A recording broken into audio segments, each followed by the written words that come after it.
Coucou la famille, c'est encore moi, débrief 2, Nigeria, Mozambique, c'est parti.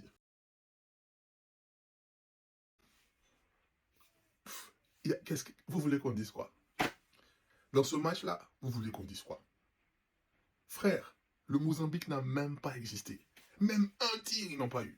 Ça veut dire que la dernière fois qu'il y a eu autant de contrôle face au Mozambique, c'était justement face à la Côte d'Ivoire. Et même nous, on leur a autorisé à la fin du match un petit tir qui aurait pu leur donner un nul. Mais sinon, ils n'avaient pas eu d'occasion, on avait maîtrisé le match. Donc aujourd'hui, qu'ils croisent une équipe qui est, disons, qui boxe dans la même catégorie que les éléphants, et que ce match-là se passe de cette façon, on ne peut pas être étonné. Mais franchement, moi, je suis étonné parce que je, je disais que, et je le pense toujours, hein, le Nigeria n'a pas une bonne défense. Mais aujourd'hui, on ne l'a même pas senti. Ils ont tellement bien joué offensivement, collectivement et tout, que si ça se trouve, ils ont écouté ma vidéo où ils ont reçu, n'est-ce pas, des intels, ils ont commencé à travailler sur le bloc équipe. Parce qu'aujourd'hui, c'était vraiment, vraiment, vraiment impressionnant. Les prises à deux sur Guinée, ils ont vraiment étouffé les Mozambicains. Le coach ne savait même pas où mettre la tête. C'était incroyable. C'était incroyable de démonstration. Et ça, c'est une démonstration de favori de compétition. Après, le Nigeria n'est pas... le Nigeria est coutumier du fait. Hein, c'est des gars qui, offensivement, on sait qu'ils sont forts. Offensivement, ils peuvent marquer plein de buts. On les a vus ici à quelques éditions marquer beaucoup de buts, mais au final, ne pas gagner. Parce que quand tu joues contre une équipe qui est équilibrée, plus équilibrée que le Mozambique, ils savent gérer leur temps faible également et puis pouvoir vous contrer de la meilleure façon. Ils ont la technique pour ça. Le Mozambique était un peu limité, ça s'est vu aujourd'hui. Il y a 3 des 4 buts, je pense, de mémoire qui sont venus du côté droit. C'est pas anodin.